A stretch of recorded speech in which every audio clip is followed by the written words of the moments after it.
I'm surprised I made it through today. Yeah. Wow. So weekend, wow. So weekend, man. It was homecoming weekend, my birthday week, Halloween, man. I was just getting fucked up. You have fun? You have fun? He said, "What? Did I have fun? It was amazing. Did you have fun? It was amazing. Did I have fun? So stop. I Shit. saw you and Ashley, so I know Ashley that was having fun too. Oh yeah. Shout out to Ash. Shout out to Justin. Shout out to everybody. Yeah. Shout out to Ashley. Shout out to Central for a dope homecoming. Yep, I'm down.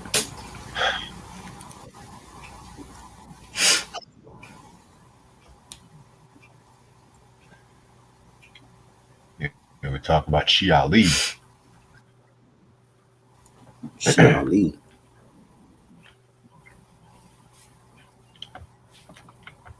You know what's crazy? Mm-hmm.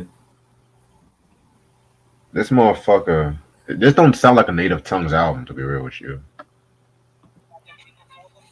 You don't think so? I'll Yo, explain more about it. Oh, excuse me.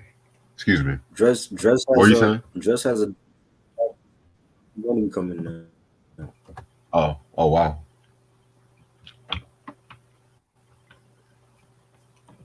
You know what I mean? Yeah, you said Dress has an Yeah, album, God, it's on Chi Ali's story. He posted it. It's coming out on Paramount Plus. a documentary No, a documentary on Paramount Plus. I'll send it about to you. Chia Lee. No, about Dress. Oh, damn! Paramount Plus making all the hip hop documentaries now. Okay, shit. Yeah. So I'm assuming it's like going to be about his life and Black Sheep, and it's coming out on Paramount Plus. I just saw the story on Chi Ali's story. That's what's up. November 21st. It's crazy. We just talking about Black Sheep last week, right? Last week, week before. 2 weeks ago. So 2 weeks ago, yeah.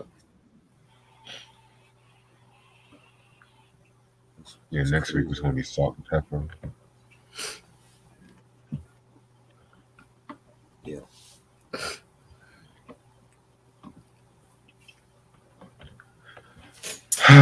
Crazy shit, dude.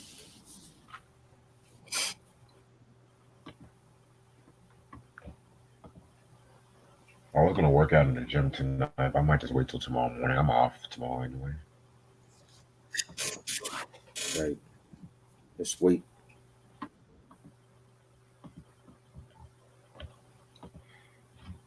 Shout out to Kaya, by the way, for a wonderful birthday.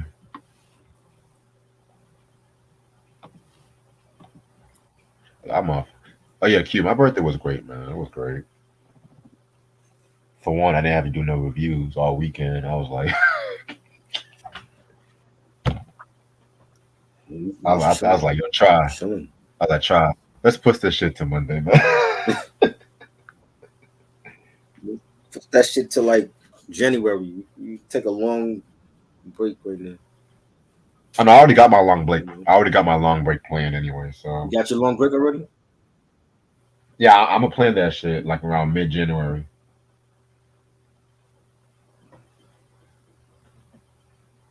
I want to do one collection video either before I go on break. Yeah. No.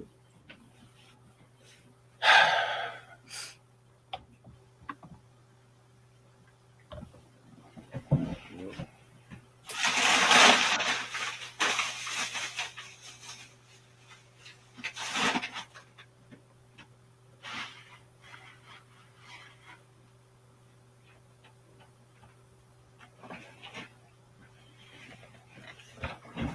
All right. Let me share this video to get more people to come in. But how was your weekend, Try? We talking about my weekend. How was your weekend? That's it's good, man. Just relaxing. You know what I'm saying? Listen to a lot of new albums and stuff, and just chilling. I fear You know.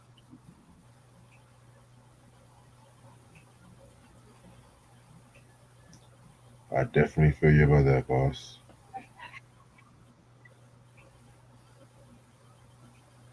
Oh yeah, I gotta hit up Ant too. I remind him about this Prince Paul review.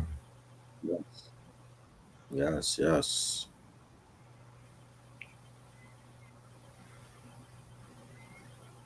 So I saw a post on social media. It was an old interview Oh, with Ozzy Osbourne.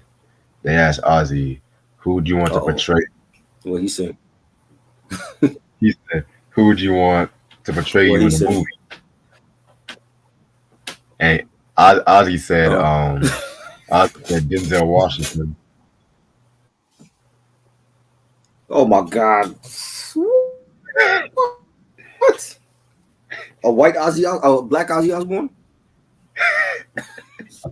Yo, Denzel would look like such a drag queen in that shit. Bro, I didn't know You if know what that I'm shit was real or saying? not, but I was laughing No, like we don't crazy. want Denzel for that. No. Denzel, what the fuck? I thought he was gonna say somebody like Ryan Gosling, not even Ryan Gosling. I don't know who could play Ozzy Osbourne at this point. You know, who could play Ozzy? Like, and what type of Ozzy we talking about? Is it young Ozzy or is it old ass Ozzy right now that's be stuttering? I don't know who could play Ozzy. You know, can we get a Sir Anthony Hopkins as an old ass Ozzy? I don't think that'll be a good look for him. So that would be kind of dope. That would be kind of Anthony dope. Hopkins as Ozzy Osbourne. That's Anthony Hopkins as Ozzy Osbourne. Like I'm talking about like Nah, Ozzy not now. I ain't just a talking about thought. Ozzy Just back in the '70s. oh no, no, I could picture nah, Anthony nigga. Hopkins with the wig on his head, but I don't think he would be a good Ozzy Osbourne. Fuck no. Yes, my Knicks was Phil, balling Johnny, tonight for what's up, man? once. Philip was good.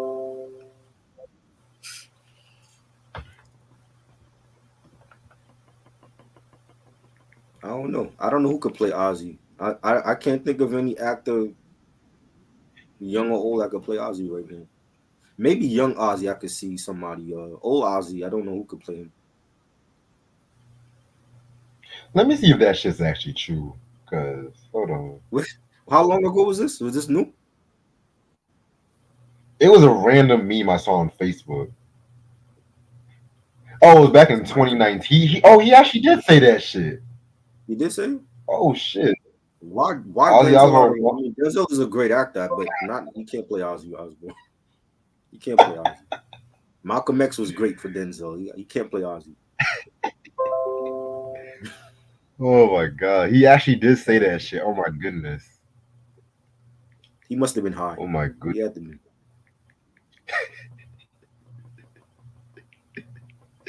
Oh my He had to be. goodness.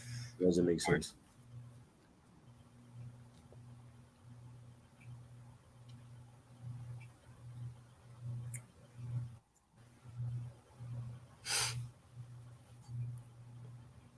I might stand about 5 more minutes.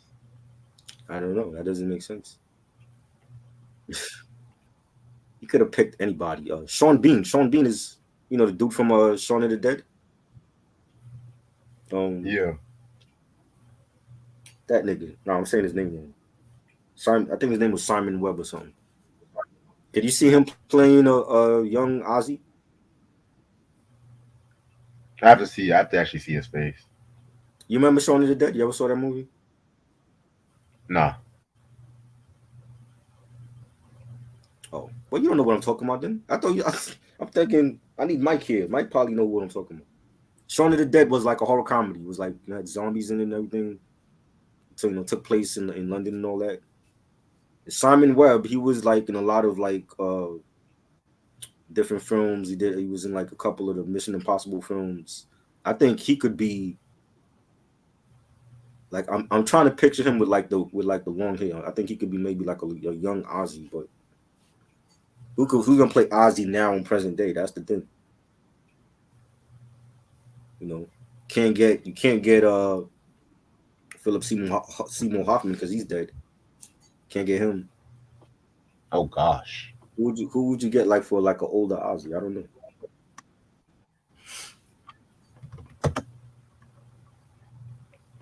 I guess the world would never know.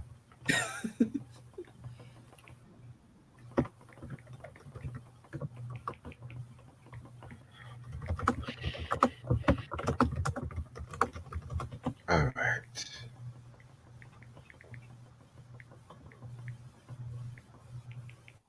I might start something a little bit new. What you starting? You'll see. I wanna try some shit out. All right.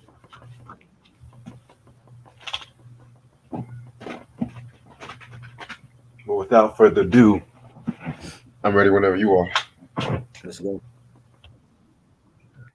What's up, you two? How's everyone doing this lovely Monday night, Tuesday morning, whatever you want to call it? It's your boy Reg in the building. I got my homeboy Try with me. And I want to start a little something new before we start this review. So I don't want to do this thing called On This Day in Hip Hop, or I just randomly pick up an album that was released on a day we do a review and stuff like that too. You know what I'm saying? And then if we done a review on it, I'm gonna share it on the community tab. If not, then I'll share it whenever I redo it. So on this day in hip hop, this lovely album came out. If y'all can fucking see, because my light is all crazy. Um, Jay-Z, yeah, right there. Okay, Jay-Z's American Gangster. This album came out November 6th, 2007. You know what I'm saying? Very dope album. You know what I'm saying? This is definitely one of my favorite Jay-Z albums to date. You know what I'm saying? I feel like it's a very underrated album, to be real with you. Because when Jay-Z came out of retirement and he dropped that mediocre Kingdom Come, you know what I'm saying? Which it has some joints though, but it wasn't the comeback everybody wanted, especially coming right after the Black album and stuff too. But then 1 year later, he came out with this joint right here, which I kind of consider this album like if Reasonable Doubt was released in the 2000s, if you ask me. You know what I'm saying? Because this was also, he was inspired by the American Gangster movie, but then ironically Denzel Washington. You know what I'm saying too. So yeah, man. So I definitely feel like, this album to me, definitely a very dope record. When it comes to Jay-Z, I feel like, songs like Sweet, Pray, you know what I'm saying? I feel like that joint right there is very dope. It has songs like Success 2. Success 2. You know what I'm saying? We all know the singles on Blue Magic, Rock Boys, I Know. You know what I'm saying? So must have in your collection. This is Jay-Z's American Gangster. And I think Try's camera froze up, I think. But hey, yo, Try, can you hear me?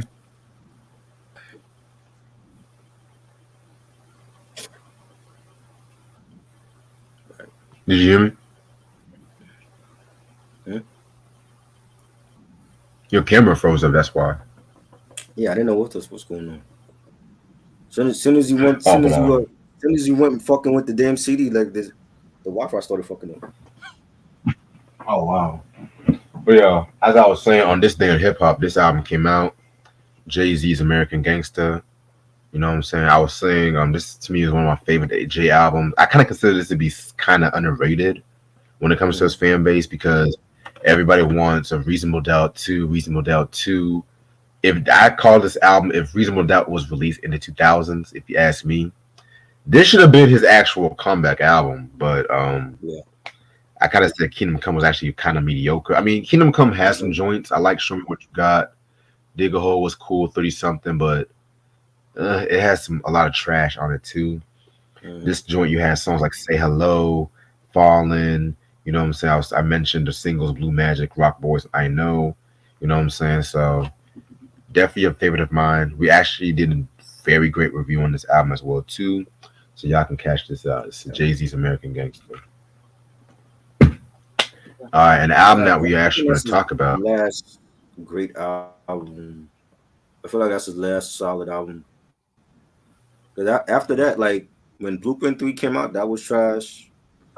Magna Carta, all those other albums he had, I didn't care for. Well, I actually like 444. So That was alright, but it was overhyped. It's not fucking with his classics though. it was a little overhyped. I'm not going to hold you. But it was cool for Jay-Z to go that direction. You know what I'm saying? Like, Mhm. because we already know that he was going to do an answer to Beyonce's Lemonade and whatnot too, and then they Right. came out with that Everything Is Love album and shit like that too. So, which I Yeah. know you also hate that record. You also hate that record too. Crap.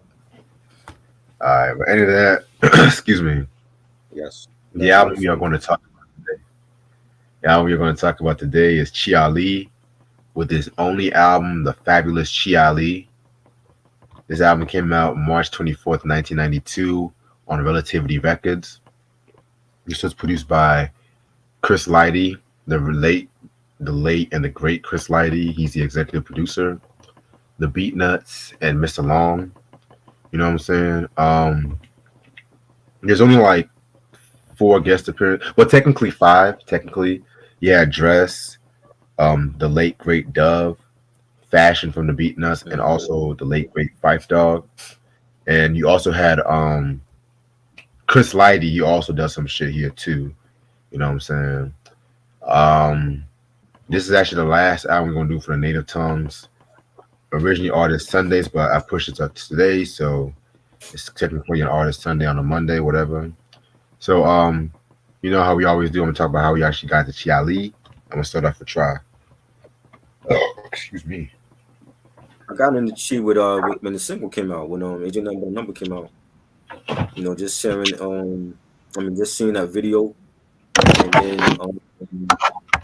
then finding out that he was a part of, like, the Native Tongues, and Chris Lottie was down with him, and you know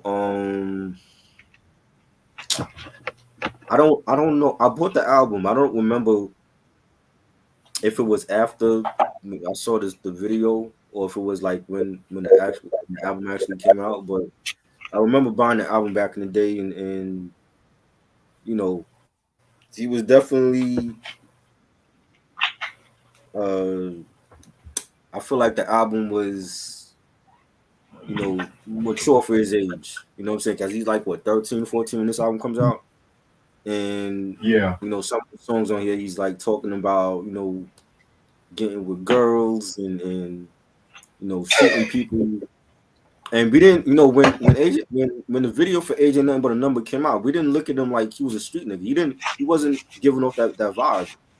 You know what I'm saying? Like, we thought he was like, he's talking about, even with that song, he's talking about like getting with older chicks, but you know, he didn't give off that street vibe though. You know what I'm saying? Like, he didn't come off like like a G rap. You know what I'm saying? He didn't come off like like a Rakim or something. And you hear the album is totally different than what they portrayed him in the video. You know what I'm saying? But you know, I think all of that was marketed to by the record label. But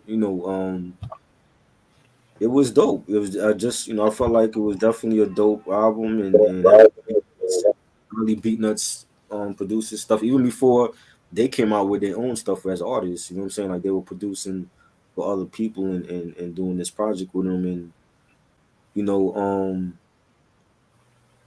I remember they came out with like a couple singles like Roadrunner. I remember seeing that video. Funky Lemonade, of course, that was like one of my favorites when that video dropped. And then his voice was changing also at that time. Like, if you listen to Funky Lemonade, the remix, like, his voice was already getting deeper.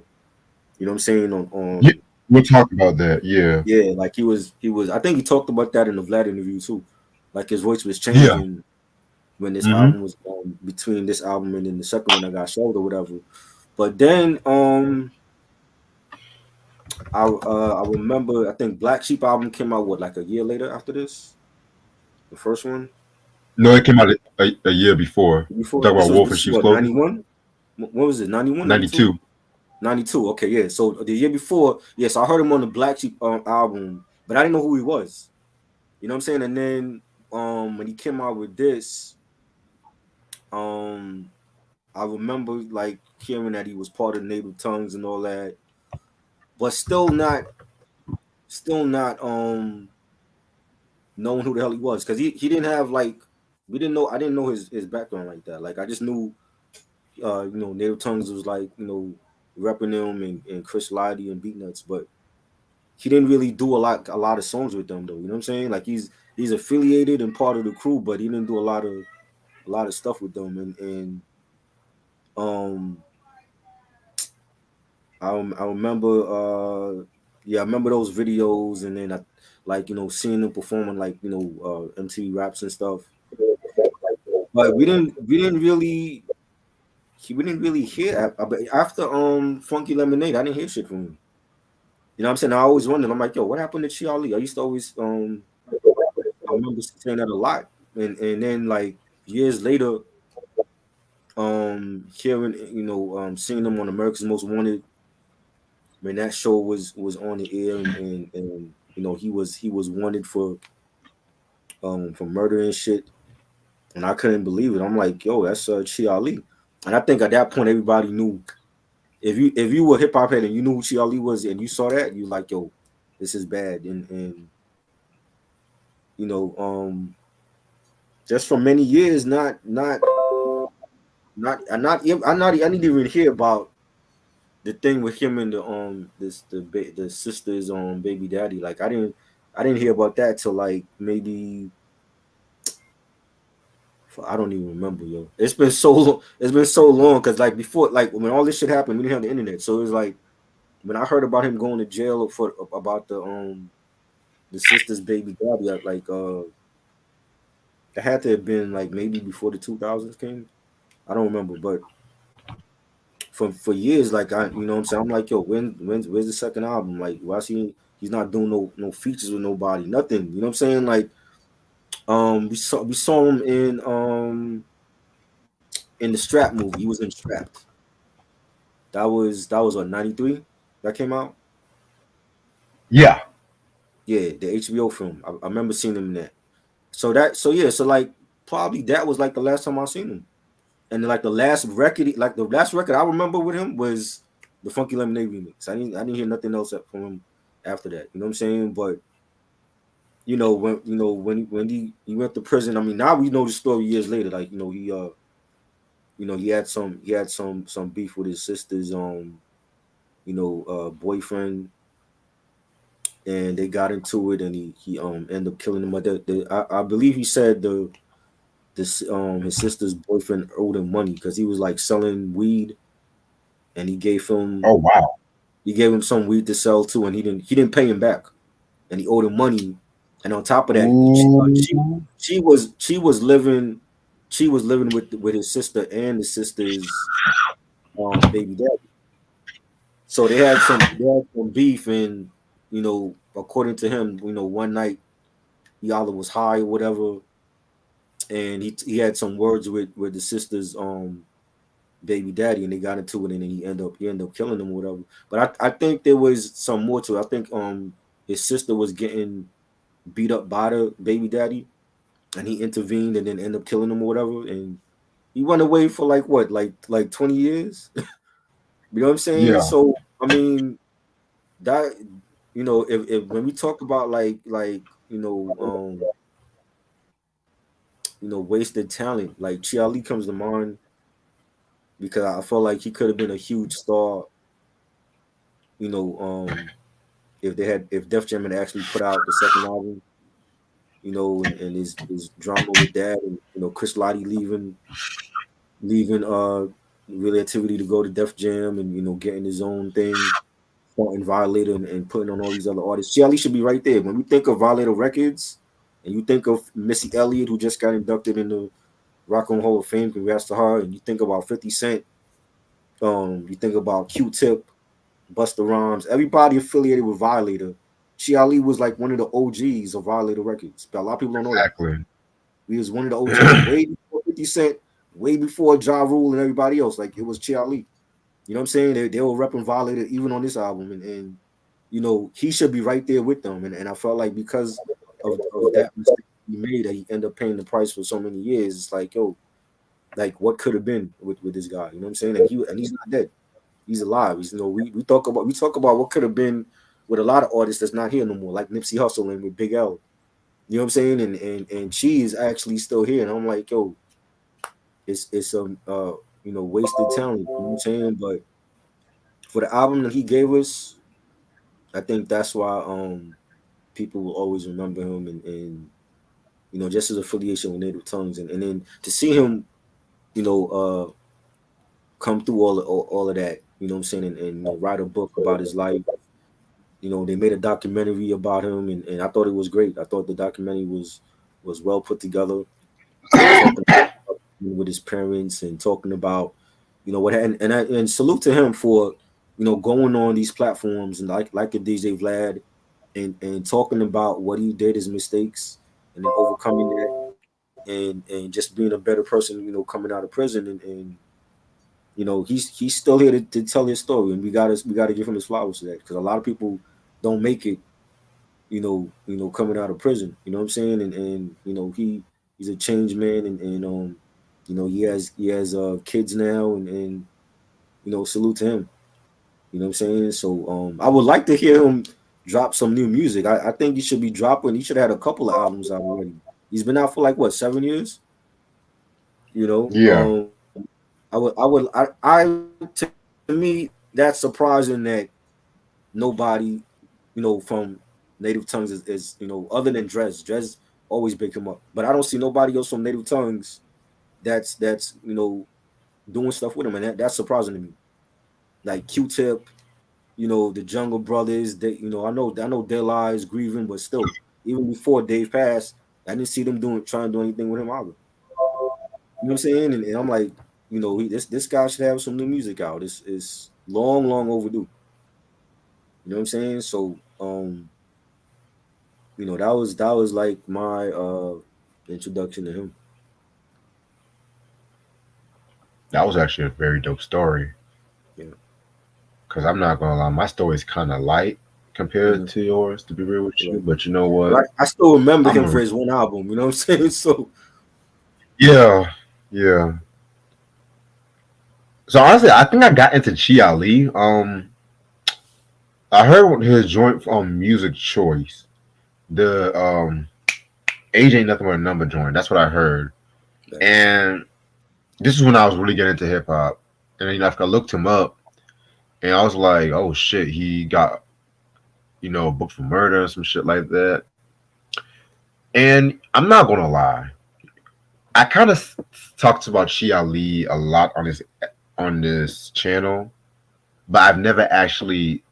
I've always thought I was gonna get the album though, because the album kind of went up and down in price. I know recently it's kind of been going down in price recently from what I'm looking, right. but my love for Chi Ali pretty much grew years and years to come. You know what I'm saying?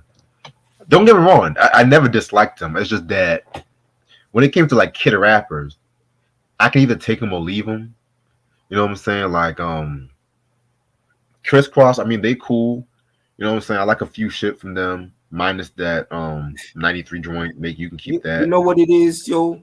I feel like Chris Cross put a bad rep on kid rappers because before them, we didn't have that. You know what I'm saying? It was like they were so successful mainstream wise, and them, you know, going on tours and you know, being on lifestyles of the rich and famous, and you know what I'm saying? Like they did a lot in such a short amount of time that because they sold millions, that term kid rap is it really makes everyone else after them look some type of way. So like when people say, I don't look at Chi as a kid rapper. You know what I'm saying? Like he was in his teens, early teens, and he was rapping about mature things. He wasn't rapping about I missed the bus and shit like that. That wasn't him. You listen, listen to songs like Murder She Wrote. He talking about like killing a bitch. Chris Cross wasn't doing that. You know what I'm saying? And with, the youngsters, totally different. They wasn't on no Chris Cross shit. But because Chris Cross was like they were so successful, everybody else that came after them was put in that same lane. Oh well, they're illegal. They're kid rappers, or the youngsters, and you know what I mean. And not everybody was doing it. Yeah. Yeah, I know what you mean though, because I was actually gonna get into the youngsters, because to me the youngsters, they were my favorites. You know what I'm saying? Yeah, same. But then when you have years down the line, you have people like Bow Wow and stuff like that, who again another Jermaine Dupri protege. Well, technically he was Snoop's protege at first, right? But then Jermaine Dupri took him under his wing. The rest is history. Yeah, you know what I'm saying? Because Snoop didn't want Bow Wow around that death row shit. You know what I'm saying? But I definitely agree with. Now, imagine if Bow Wow was still there, he would have never become famous. Have you heard some of his death row songs? You heard some of his death row songs though? Nah, never heard of I'm gonna send you some shit. It's nothing like it. It's not. I'm guaranteeing it's probably nothing like the So Def shit, right? Hell no. It's like Snoop and Daz wrote his shit. Oh yeah, that's DOC possibly. That's what I figured. Now, let's say Bow Wow comes out in '94 on Death Row. Would he still had blown up on Death Row as a kid rapper? You never know. You know what I'm saying? Especially from what you're telling me, like having Daz ghostwrite for him, I don't think he would have blew up like that. Now on So Def, because of Chris Cross and JD's doing stuff with TLC, I think it would have worked out better, and that's what happened. I feel you though. I feel you. Yeah, man. What's good, Mike? Like, what's up, Mike? But when I also say is it's like, this is a cat that stood toe to toe with some of the best it is at the time and shit like that too. From like Dress to Dove to Fife. You know what I'm saying? And I always say Chi Ali is your favorite rapper's favorite kid rapper. You know what I'm saying? I always say that shit. Right. And y'all might look at me crazy, like, what do you mean by that? I mean, and like I said, like Try's right. He's technically a teenager, but at the same time too, what teenagers in this day and age was rapping like this? I'll wait. That's what I'm saying. It's like I feel like the video didn't represent who he was, because you look at the video and you're like, oh, it's playful, it's a catchy song, but when you hear the album now, the album is he's on some street shit. Yeah, and you know what's crazy? He was actually doing like he talked about it, like after because Relativity wouldn't let him go with Chris Lighty to Def Jam, they wasn't paying him. He had to make money somehow, so he started selling drugs. Right. You know what I'm saying? And that's what it was. So he was really living that life. Right, definitely. And you know what's crazy too, because re-listening to this album in 2023, Chi Ali reminds me of two rappers. You know what I'm saying? Okay. I feel like he's definitely influenced by Slick Rick. Hands motherfucking down. With the storytelling? With the storytelling. Definitely. The storytelling, the swagger. Mind you, Chi Ali and Slick Rick kind of had similar stories, if you start upbringings, because both had a very great first albums. Both really talked about that life in their songs. Both got booked for murder. You know what I'm saying? Even though with Slick Rick, he got released and shit like that. Chi Ali kind of stayed on jail for like 20 years and stuff, but Slick Rick was still going through his deportation bullshit. You know what I'm saying? Right. But then also too, I kind of also, and this is another weird take, I kind of see, he reminds me a little bit of Biggie too. Biggie, again, really? Hear me out. Because again, and I'm not trying to say that Chi Ali influenced Biggie style. I'm not trying to go that far, but the graphic storytelling, definitely graphic storytelling mixed in with he like he said, with this album too, he definitely mixed that player, hustler, street kid kind of vibe with it. And it's funny how you mentioned how the remixes of the Roadrunner joined all that other shit, how his voice was more smoother. Yeah. Remember how when we talk about Ready to Die, you can tell a lot of the songs from 1993 to 1994 on that album, because when the songs in 1993, Biggie had that high pitch kind of rap style, like Everyday Struggle, stuff like I love it when you call it Big Pop, Pop, the show stop, that kind of flow. But then 94, it was songs like Unbelievable, Big Papa. Yeah. Puffy wanted him to smooth out his flow. Let the ladies would hear that shit and utilize that deep flow and stuff like that too. That's why I kind of feel like with Chi Ali, because I can tell some of this album was recorded in 91. And you can also tell some of the songs were like late 91, 92, you can really tell with some of his flow. Right. That's why I kind of laugh when they had that joint, the Roadrunner Puberty remake. I kind of laugh at that, but I'm like, okay. But yeah, I mean, I'm just saying, like Chi Ali, I kind of put him in the same class with like the DOC and everybody like that too. Cause I really wish they would have had like very sustainable careers. Cause the DOC, which that no one can do a better review, is coming very soon. Well, we got two albums from DOC. We only got one from Chi Ali. Technically, we got three, but still, yeah. But still, it's just like that. His voice, man, it's just like, cause even when he first came out with that, no one can do a better album. He had one of the most energetic flows. Cause it's like, yeah, he's down with NWA, but technically the dude's from Dallas. Right. He's a Southern rapper with the West Coast flavor. Like, come on, like he really could have been the West Coast answers to like Kane and people like that and stuff like that too. Mind you, DOC was a dope writer too. Right. Yes. Dope ass writer. Y'all forget he wrote literally the Chronic, most of the Chronic, most of Doggy. Y'all forget. Yep. Yes. You know what I'm saying? But let's talk about this album though. Let's talk about who Chi Ali is, because I feel like if we keep going down this hip hop line and shit, we ain't gonna get this album done and reviewed. That stream, I'll be like, oh, you better be running out of minutes and shit. Right. But for those who don't know who Chi Ali is, he's a rapper hailing from Bronx, New York City. You know what I'm saying? He's pretty much like the younger brother. Many people actually thought that he was a younger brother of Dress from Black Sheep, but they're not actually related and whatnot too. You know what I'm saying? They were just very close. Yeah. And from what I looked up, he made his first appearance on Wax as Jeff on like a lot of B-sides to De La Soul's 3 Feet High and Rising and stuff like that too.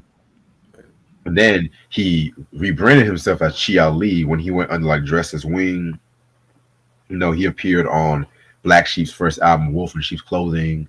You know what I'm saying? He was on Past the 40. We talked about that album recently, 2 weeks ago. So y'all check those Black Sheep reviews out. Very dope reviews we've done, as I should say.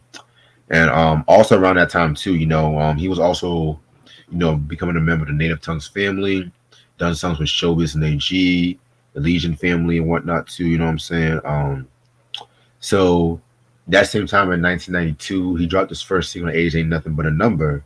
And that was a pretty cool hit, like, when it came to like the R&B hip hop crowd and whatnot too. The video was blasting on MTV Raps from Rap City. And so but at that same time too, when he was working on this album, like I mentioned before, he was going through puberty. So his voice was getting more deeper and whatnot too. So to utilize his deeper voice, they wanted to remix certain songs like Roadrunner and Funky Lemonade, which we'll talk about that in a minute. You know what I'm saying? And so fast forward to 1992, this album came out, Age Ain't Nothing But The Fabulous Chi Ali, March 24th. I love the album cover right here. Definitely utilized like the graffiti culture, have the native tongue, native son, native tongue right there too. You know what I'm saying? It's so very fucking ill. I love this album cover.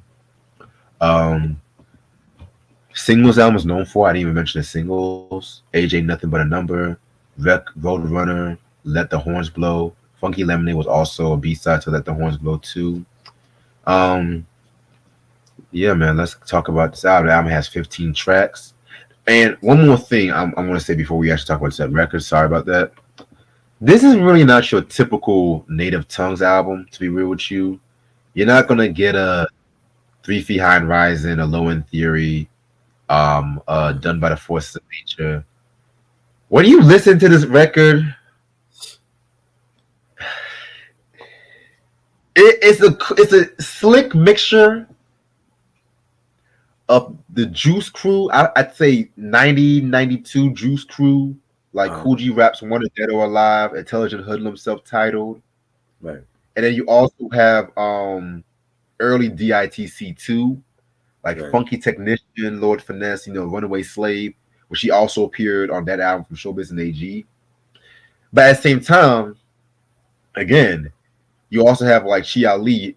He's just taking the conventions of being a kid rapper, teenage rapper, and motherfucker talking about that life, doing older women, fucking around and shit like that too. So that's why I kind of saved this album for last when we talk about the native tongues, because this one is definitely a lot to talk about when it comes to this record, though.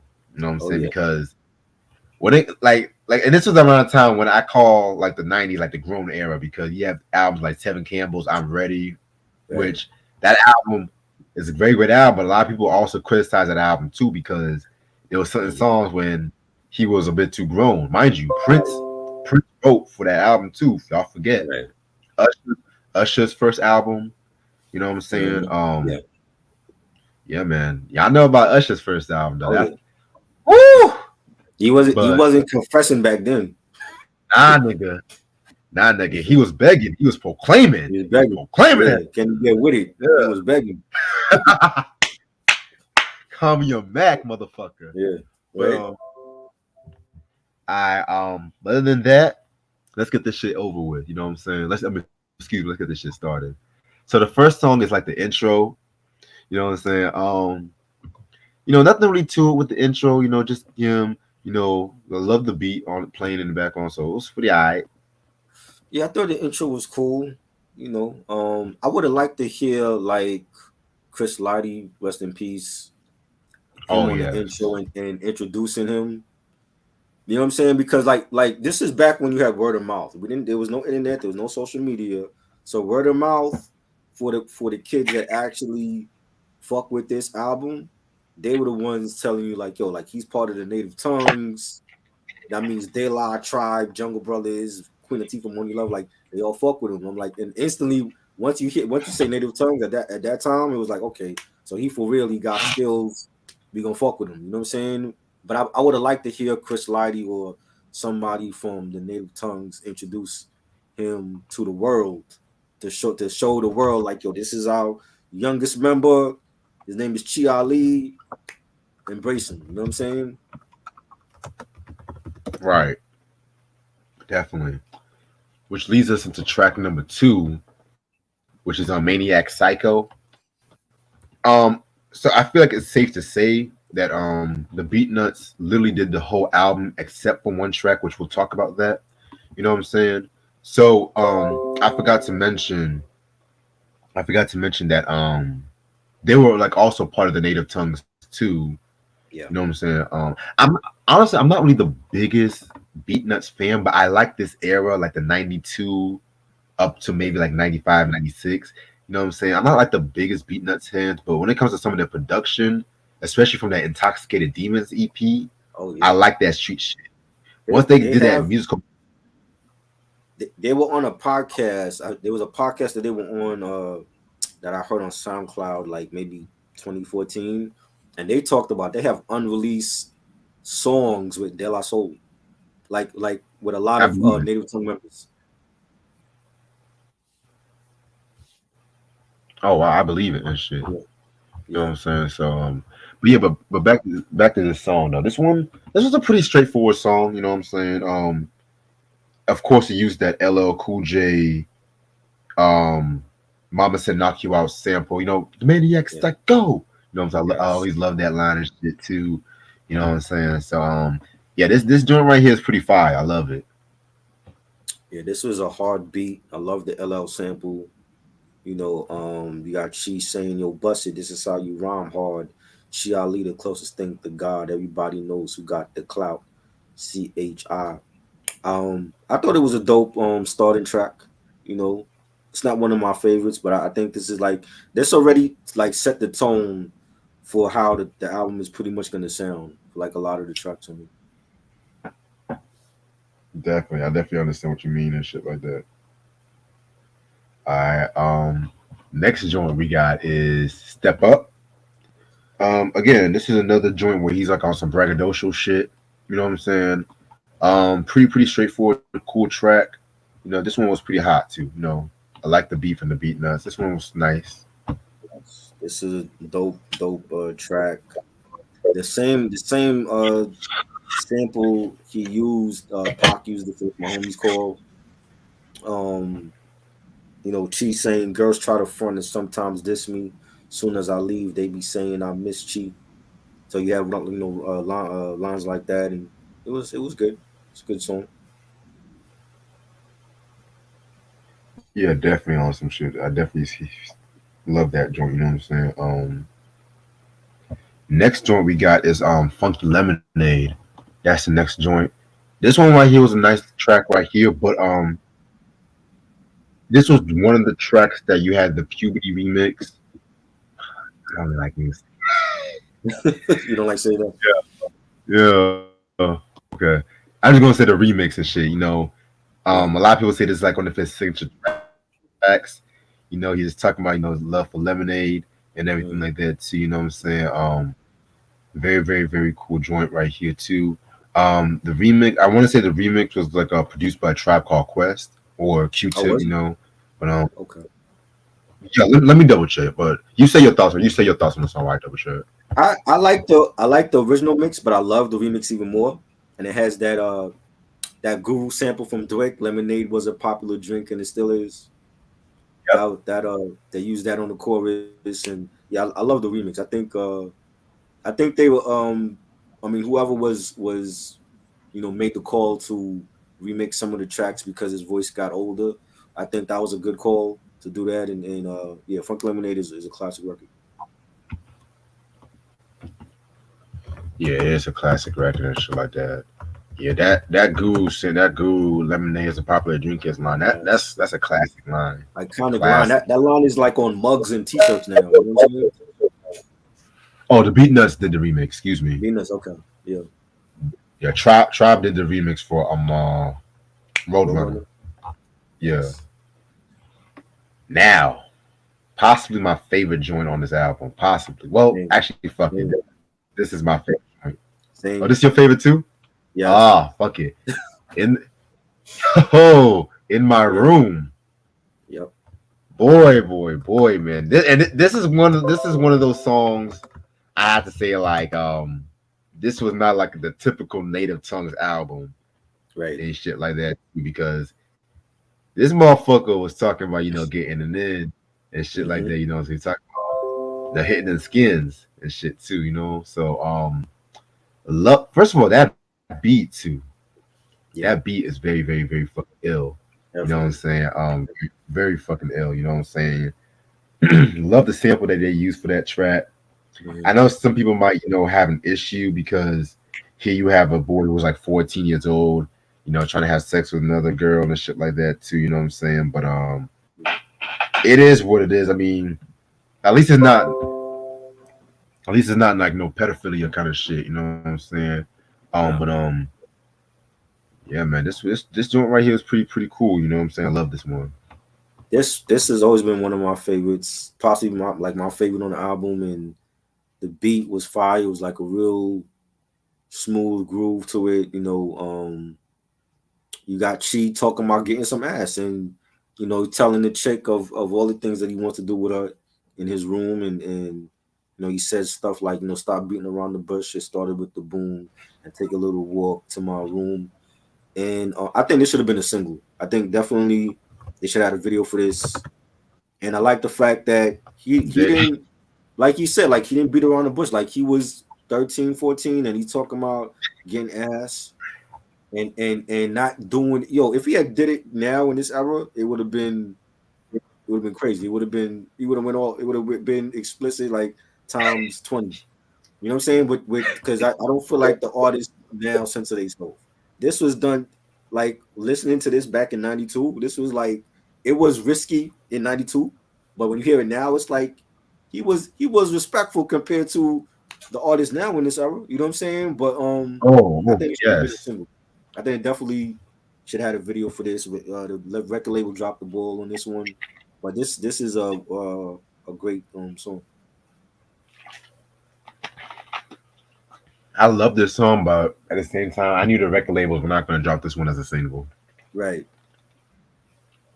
Well, I mean, he could have did a clean version for the song. You know what I'm saying? You can still put it out as a single.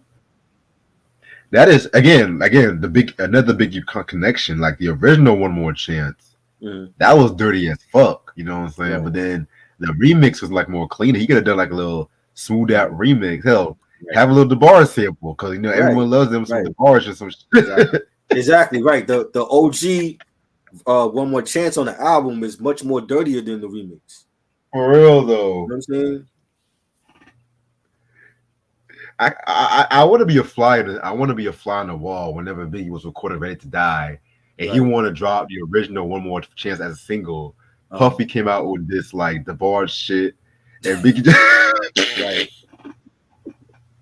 I will give Puff credit. You're not gonna hear me say that too often anymore. Back then, he was a genius. I give Puff credit for that because Puff knew what radio will play, and he knew like, yo, you get on this beat with the DeBarge sample, it's gonna blow up, and it blew up. That might have been the best song in '95 commercially. You know what I'm saying? He was like, yo, you even though Biggie didn't want to do the Juicy joint, Big, get on this M2 beat. You're gonna blow up with this. Look what happened. All the credit goes to Puff for that. He knew how to get on radio and how to promote his shit. That's never been an issue with him. He always knew how to promote his. I mean, this guy went to Howard University. He was promoting parties at Howard, so he knows how to promote shit.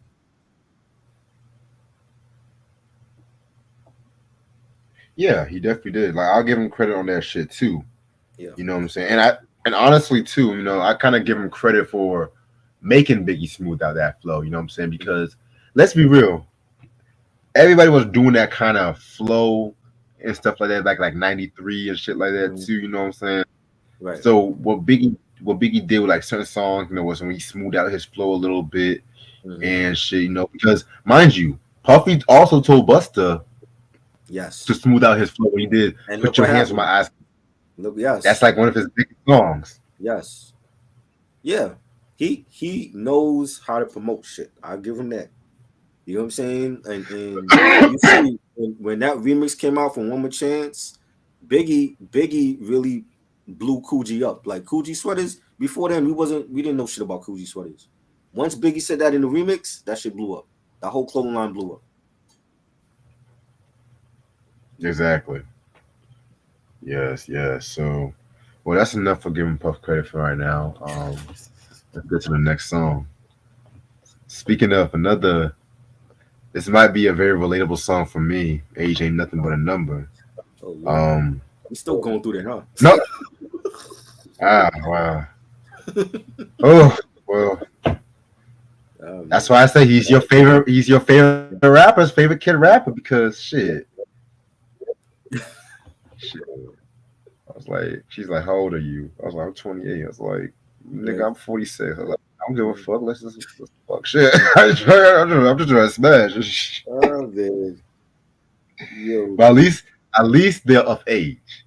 Yes. At least you have to give credit. Yes. He wanted the older women. He didn't want nobody younger than him, which is what he talked about in the song. You know what I'm saying? Hey, they look good. Oh shit. But yeah, man. Besides the point, this is like the only song that was produced by Mr. Long from Black Sheep, and you can definitely tell Chi Ali has some help writing with Dress because this joint had a Black Sheep feel all over this joint. Definitely, it sounds like a Black Sheep song. Yeah. I've always said it sounds like a Black Sheep song. Yeah. Because you know Dress has that kind of flow and everything like that. You know what I'm saying? Where he kind of makes a weird emphasis with his words and shit like that. Right. Like, I love the line when he says, "Little girlie, listen to me. Stop giggling, kissing to me. Try to refrain from playing the childish games. And from your notebooks, please erase my names. Kill the love letters, cause yo, you're living lame. I'm making record my head, didn't go swell. Chi Ali just to advance for show and tell." Like the vocabulary in this motherfucker. Yes. The fucking vocabulary, man. Like, yeah, I know Dress helped him on some songs, but come on. most of the motherfuckers these days can't even pronounce these kind of words and shit. Right. And the Like, chorus, this- the chorus I was heard these- catchy. The chorus Yeah, was the chorus- catchy. chorus. It was like, so good. The boy Ayers sample. I don't know. I I rather don't talk know. to a woman. Talk to a 'Cause her mind is so woman. steady. So here we go. Come on, man. That once you hook people in with the chorus, you got them. He had a catchy chorus for that song. You know what I'm saying? Can we just talk? Can we talk about the beat though? That fucking Yes. Boy Ayers sample, like, Yeah. oh my god! And Really jazzy. this might be a controversial. This might be a controversial opinion. Yeah. Chi Ali flipped it better than Smith and Wesson did on some real shit. Ooh. This might be controversial. I love that joint they did. You know, I love that shit. Home Sweet Home. I love that. But I don't know. Whenever I don't know. because that like Prime Beat Minus. Oh man, that whole Signing album is phenomenal. I don't know. I know. It's very close, but I feel like whenever I think of that Roy Ayers, we live in Brooklyn, baby. Yes, I always think of Chi Ali first. I always think of that Chi Ali shit. But it's kind of hard though. Shit. I don't know, man. See, I will give the slightest to Chi because this is like his hit record. So I don't know, but that whole Signing album was full of like jazzy samples and shit, man. Like Enter the Stage, another classic full of jazzy samples and shit. Those two albums right there from Boot Camp, man. Exactly. Like those were like the jazziest Boot Camp albums, in my opinion. Like Helter Skelter was more street. It was more like Helter Skelter had it, but it was more like of a street album. And Smith and Wesson and Black Moon was like more jazz, the jazz influence samples on that album. Yeah. Like Helter Skelter had more of like a nocturnal R&B kind of feel to it when it came to like this soundscape, but then Original Gun Clappers, they were more. This kind of sound kind of weird, but they were more New Orleans funk, if that makes sense when it came to that soundscape. Because like the bass line to No Fear, like the boom, boom, boom, like I can definitely picture that. Some like you remember that Disney movie, The Princess and the Frog, or some shit like that. I can picture that shit. Yeah, I can picture that shit in that area. I remember that. That album is phenomenal. They don't praise that album like they do with the other Boot Camp joints. No, they don't. Cause it didn't really. I'm gonna be real. It didn't really have like a lot of like mainstream, not mainstream, but like radio friendly kind of songs compared to like Smith and Wesson. I mean, they you know what it is, like radio over here was playing. They played the Storm title track. They played the the joint with Sadat X, Wild Cowboys in Bucktown. They played No Fear. They played Hurricane Storm. I felt like they should come up with more singles from that album. You know. Yeah, I agree. Yeah. Next joint. We got where we at right now. But yeah, we all said what we had to say about AJ. I want to say also in the video for AJ Nothing But a Number, you got D Nice is in it. He makes a cameo. Sadat X, Drez, DJ Red Alert. They were all in the video rapping. I want to say True Glory was in there too. And I like back when you see this video, like when the girl says like she's 17, she clearly don't look like 17. She look older than that. I'm like, this girl's not 17. Yeah, she's 17. Then back then in 92, I was 50. She don't look 17. She didn't look 17. She looked like about like 29, and they got her to play something 17. I'm like, she's not 17. She's lying to you. You know what I'm saying? You can clearly see that. You know what I mean? But yeah, it's a catchy record. You know, it was, you know, radio played it. You know, that was his debut single. So definitely. All right. Now my next joint, Shorty Said Nah. Now originally, this was actually my favorite song on the album originally, but after we listened to In My Room, I'm like, you know what? This might be my second favorite joint, you know, because this might be one of the best uses of James Brown, the Big Payback sample. You know what I'm saying? I love the way how they flipped that joint, and then they added the what's that vocal? I just remember that vocal and shit like that. I forgot, that vocal sound that Shorty said, no, pull the trigger and Right. step. You know, and this was definitely probably the most Slick Rick song on this album, if you ask me. You know Right. what I'm saying? Pretty much, he wants to get like some as Orlando Brown would call it, boom bap, that kind of shit. But next thing you know it, ends up being like a setup and shit like that too.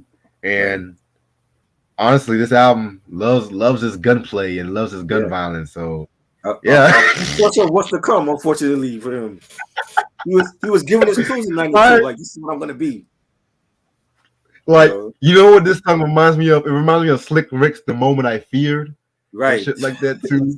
It reminds Right. me so much of Yes. that fucking shit. Yes. I shouldn't have done it. Yeah. Too late for that. It's kind of too late for that. You know. and I remember when then that song came out, I'm and like, then really, Slick? Really, Rick? This is what you're telling us? We know you did it. You know what I'm saying? and then to add salt to the wound, he called the next album Behind Bars. Behind bars, right? Well, by that time we already knew he's locked up. They're coming out with, I guess, leftover tracks or whatever. You know. Mm-hmm. Oh my goodness. Well, that's why I love hip hop back in the hip hop back in the day was funny as fuck though. Yeah. You know what I'm saying? It was funny as fuck. Um, but yeah, this one was actually my second favorite track on this album and whatnot. If you have a good speaker and you're driving this bitch, blast that motherfucking shit and just have like a low ride, like lean back and shit like that. You have the fucking girl looking at you like, hey, what's up? Yeah, I'm blasting this motherfucker. What you gonna do about it? She's like, you know what I'm saying? So All right. Now this is like a movie on wax, because we know from the jump he wakes up, he takes a shower, his girl calls him, he has to jump out the shower to get to the phone because we didn't have cell phones back then, right? His girl calls him and tells him she wants some. He gets dressed, going to Subway. In the Subway, you had 6 kids that tried to rob him from everything from his hat to his sneakers. I believe one of the kids had a gun. He had like a scuffle with the kids. The gun falls to the floor. She picks it up, starts letting off shots on the Subway. He goes to his girl's crib. After all that, he doesn't get caught somehow. He goes to his girl crib. They start doing it. In the middle of them of doing it, her neighbor knocks on the door. So she gets up, and I'm assuming she got up and put on clothes because he didn't mention that in the song. I'm assuming she got up, got dressed, went to her neighbor's house, and she tells the girlfriend tells him to stay there. So he's like butt ass naked in the girl's crib. He's waiting for a long time. She's a no show. Then he starts he starts worrying like, where's my girl at? She's you know what I mean? She taking forever. So he gets up, gets dressed, goes to the her neighbor's house.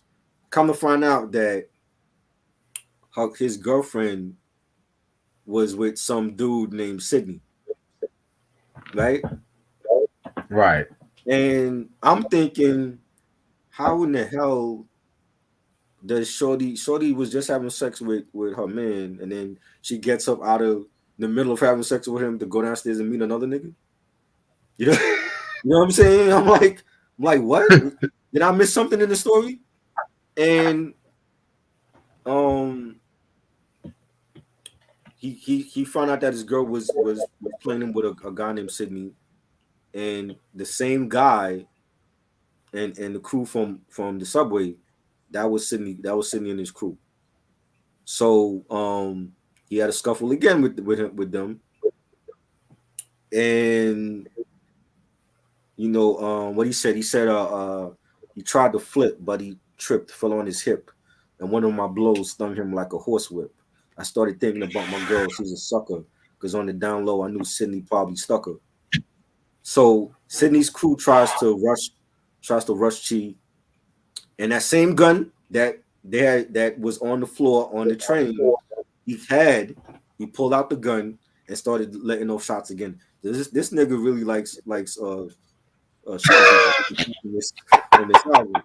You know what I'm saying? And you know, at the time of '92, I'm not even thinking this shit. But this album so many years later, and what he went through in real life, I'm like, yo, this is like a precursor of what Ali was gonna go through in his personal life. You know, unfortunately, but this is real shit. You know what I'm saying? And it's not funny. Uh-huh. It's not funny, but the way you described it's kind of like because like yo, when this album came out, I was like 13. I was like his age, like 13, 14. But I'm not thinking like listening, like really paying attention to the storytelling like that. You know what I'm saying? Like I'm hearing it, and I'm like, this is different. You know what I'm saying? It's not like age ain't nothing but a number. But I'm not really like, in hindsight, when you look back at what he went through in his personal life, I'm like, yo, like if you listen to this album, this is like a precursor to what was gonna happen later on. You know what I'm saying? Right. But I'm like, yo, like there's other songs like this on the album where he was like letting you know, like, I will fucking shoot you. You know what I'm saying? You know what I mean? So this is one of those songs where, like, yo, like shit got serious with him and this guy named Sidney and his crew, and he was shooting at them. Right. You know what I'm saying? So I like this joint. I love the storytelling, and especially for his age, because there wasn't really, you know, nobody at his age doing it like that, and you know, the beat was fire, and it's definitely like a street joint.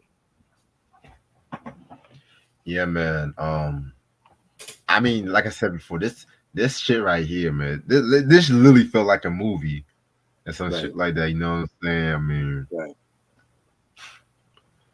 whew. Favorite rapper, favorite kid rapper. I tell you, boy. I ain't lying when I said some shit on this channel though. Like, so you know, a lot of people even some of your favorite rappers will sit up there and act like they got a murder rap, and you talking about one that actually got a fucking murder rap. You know what I'm saying? Mm-hmm. So in more ways than one. So definitely. By the way, I texted you some important I seen that shit. When you going? February. I think I'm gonna have to go because it's only like a couple minutes from New York City to over here, so I might have to go. I mean, me and her gonna. Oh boy, is it serious? We just playing around. We're just gonna play around. Okay. That's all I'm gonna say. Oh yeah. Oh my goodness! All right. I'm just like, you know what? I gotta get out of North Carolina for a bit. Let me save up some bread first. Right. Like I said, it's no long distance shit. It's just playing around and shit. It's playing around. It's two adults having fun. Yeah, two adults having fun. You ain't gotta answer nobody, so you know. I see it. Yeah, I mean, anyway, that's gonna be story time for Reg for another day. Track number 8, Let the Horns Blow, featuring Dress, Dove, Fashion, and Phife Dawg. This is the Native Tongues posse cut right here, you know what I'm saying? You know what I'm saying? I feel like, you know, this joint right here was actually a very dope posse cut. Not gonna lie. I feel like Dress and Shia Ali had the top verses. Yeah. Phife definitely had a third favorite verse for me. Dove definitely did his thing. Rest in peace to Dove. Yes. Al Tariq, aka Fashion.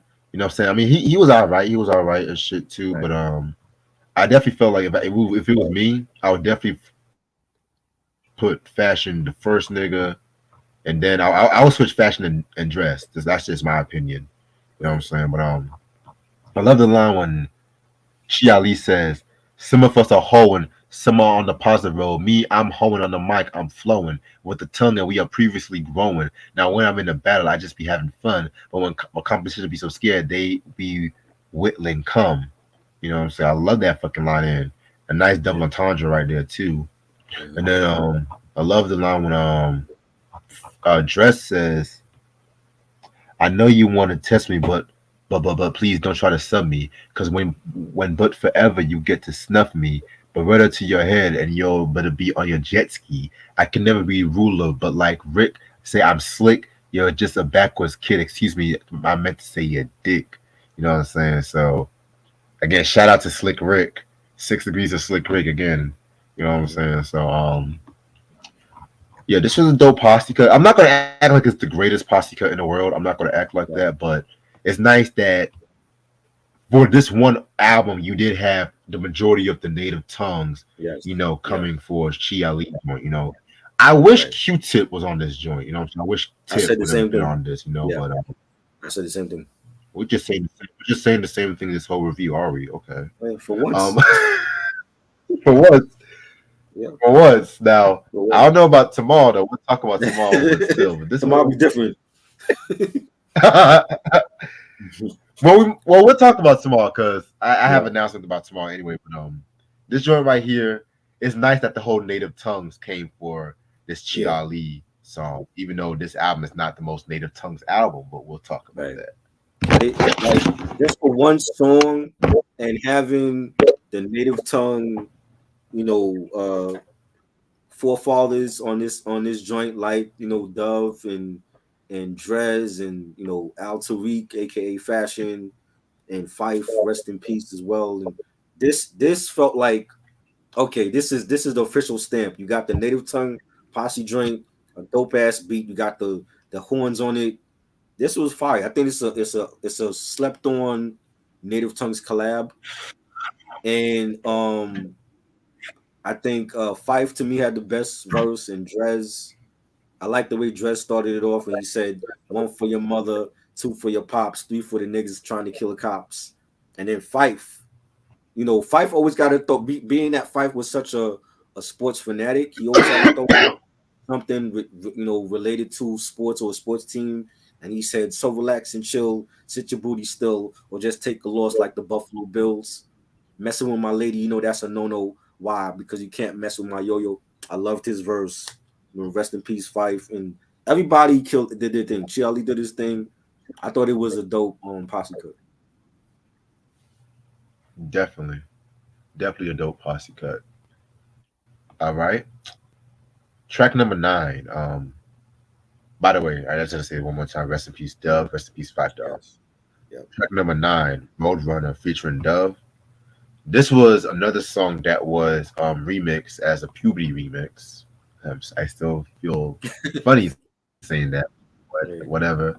I gotta grow up, be serious. But anyway, I'm gonna be real with you. The album version, while I feel like it was pretty dope, again to have a more native tongues influence. I love the Tribe Called remix. Quest remix. Yeah, I felt like the same. remix was pretty good. Yeah. But this is not really one of my all-time. This is not really one of my favorite songs from Chi Ali, to keep it real with you. You know what I'm saying? Not saying it's a bad joint, but it just really didn't really hit me as like a shorty say now in my room. You know what I'm saying? And there's been like a lot of songs called Roadrunner too. So Right. yeah, I mean, good song, just not one of my favorites. But he stayed, like, with the video, he actually stayed with the theme, because he actually used the Roadrunner from Looney Tunes in the video. He's like running away from Roadrunner and shit. Yeah. You know what I'm saying? And Looney Tunes was like one of my favorites growing up, and I'm pretty sure you have to get claims to use that. And that was a dope. I remember when that video came out and seeing it on TV Raps. I'm like, oh, he did a remix video for this joint. The remix was fire. I definitely prefer the remix over the original one, but the original was cool. And the same Heavy D used the same sample for "You Can't See What I Can See." Oh yeah, I forgot to mention that. Yeah, on that joint, on the original one. Oh shit. Yeah, definitely. Track number 10, The Fabulous Chi. What did I write about this song? Or something. I mean, again, this was a pretty solid joint right here. This is definitely another one of my favorites when it comes to this album as well too. Love that beat. It definitely has like another one of those distinctive beats that I can see Chi Ali only rapping on, to be real with you. Right. Again, Beat Nuts, wonderful production. Again, you know what I'm saying? You won't be disappointed. Yeah, this is one of my favorites too. Like the pianos on this, the beat. I love the bass line. It was real jazzy, but still rugged at the same time. And I thought he killed it. And you got like a little like rhyme, little like a couple bars from Fashion as well. I thought it was definitely a banger. Yeah, definitely another banger indeed. Yes. All right. Next track we got is track number 11. Looped it. Um, this was alright. It was alright. It was not really one of my favorites on this record. To be real. Yeah, I thought it was an okay track. It wasn't like a standout song for me. Right here. Definitely. Track number 12. Check my record. Again, another track I kind of felt like was kind of cool. You know what I'm saying? Like again, this was I can definitely see Black Sheep doing this song. You know what I'm saying? But it was alright. I like this joint. The beat, the saxophones on it. I think Charlie. This is like one of his best songs lyrically. Like his wordplay and his flow was just on point on this one. And he said, point blank range, so your brains are blown to smithereens. It seems violent, but not as violent as it seems. It's not that painful, because I might strangle. They can't escape. I penetrate every angle. I loved his wordplay on here. I liked it. I thought it was good. Yeah. Next track we got is Murder Chirote. Jesus Christ, this boy and his murder. Oh my Lord, have mercy. Yes. But yeah, but yeah, I'm not gonna lie. I was listening to this song on my way home. All of a sudden, I saw sirens and shit. I was like, "Oh shit!" Nothing. They weren't chasing me. They were going the opposite direction. All I saw was sirens. I'm just like, "Oh shit!" Right. Like, Right. but anyway, this one right here, he's talking about how he's out chilling with his homeboy Chi Ali and everything like that. It's a good time, but then all of a sudden, niggas want to start doing some stupid shit.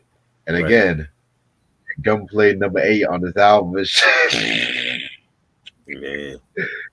But this was I love the song though. This was definitely another highlight and stuff like that too. You can tell this was one of the joints that was recorded in '92.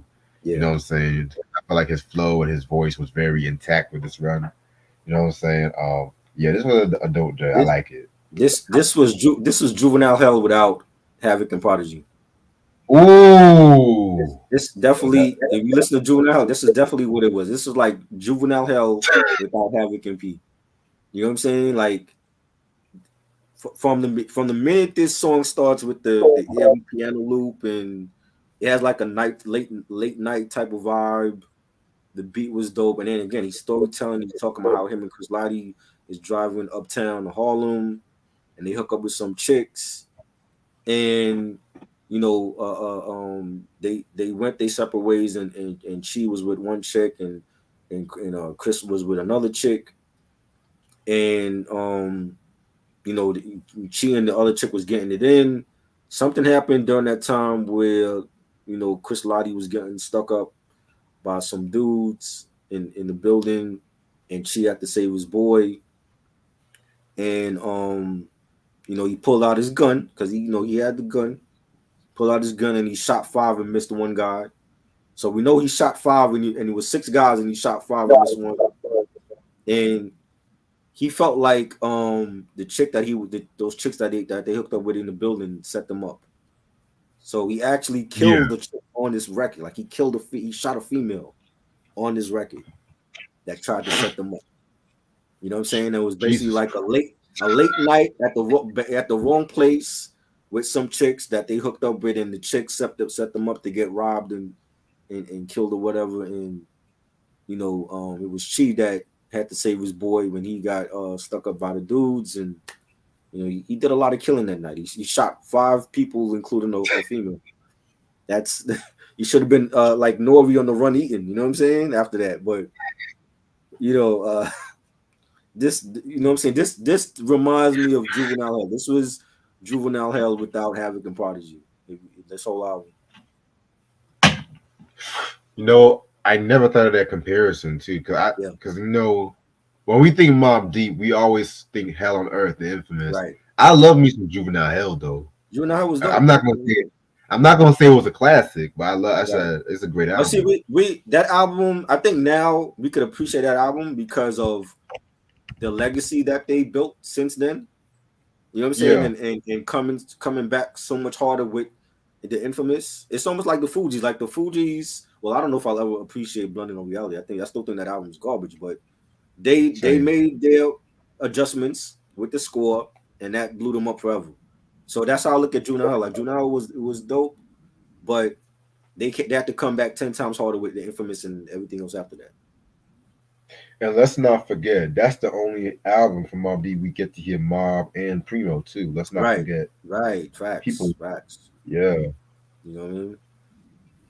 and it's crazy too because like even those beats he did for Mobb Deep, those were some dope beats from Primo. You know what Yeah, I'm saying? Like I love it that was. peer pressure joint. Oh, and Large Professor. Let's not forget. Right, Lost Professor. Right. Yeah.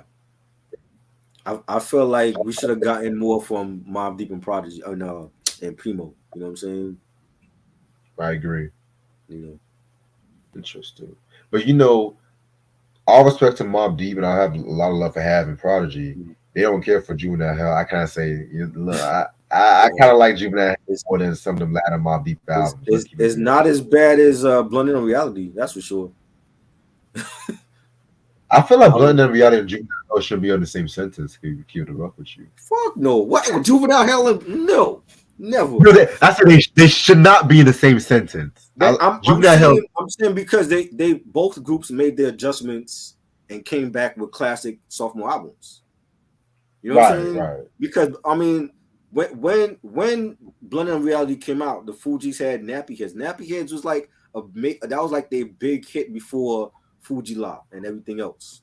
But when you listen to the album wasn't good. But people fuck with the Nappy Heads remix, and they came out with Vocab. I like Vocab. That was another single. But the rest of the album was garbage. And they made their adjustments and came out with a 5 mic classic with the score. And Mob did the adjustments and came back harder with the Infamous. Right. Interesting. To each his own. But yeah, I do get what you're saying though. I do get what you're saying. I mean, liked that remember when we did the Infamous I think we did the Infamous with you, right? If I'm not mistaken. Remember, yes, we was talking about when Havoc was getting Q-Tip and Lost Professor was helping Havoc with the beat machines. Yep. That's something that wasn't being done on Juvenile Hell. So I think they came back harder.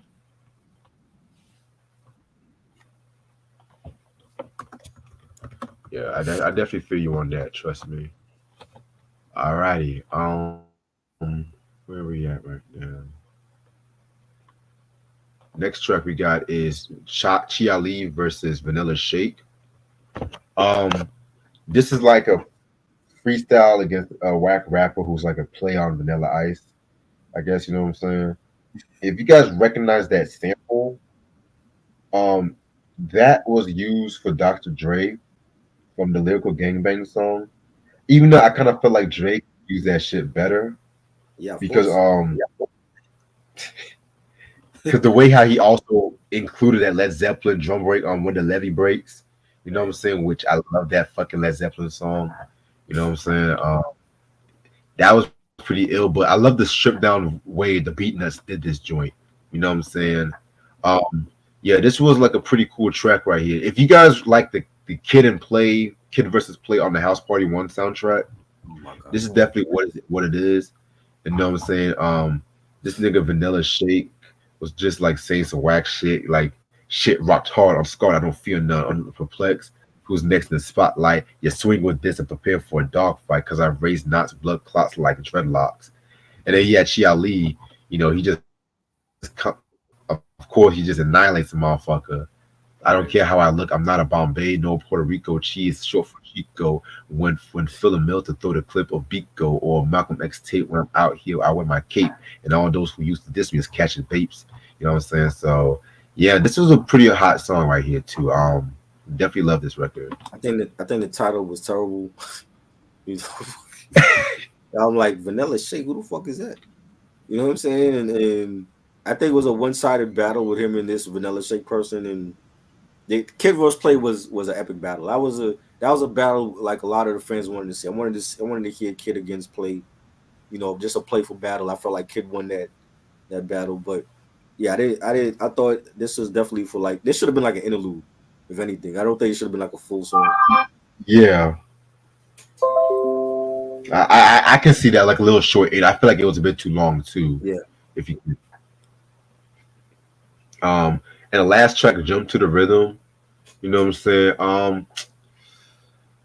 This one has like a house sound, which I'm not surprised because the native tongue were very instrumental when it comes to like a house music, but this might be the most native production wise. This might be the most native tongues song on this album, production wise.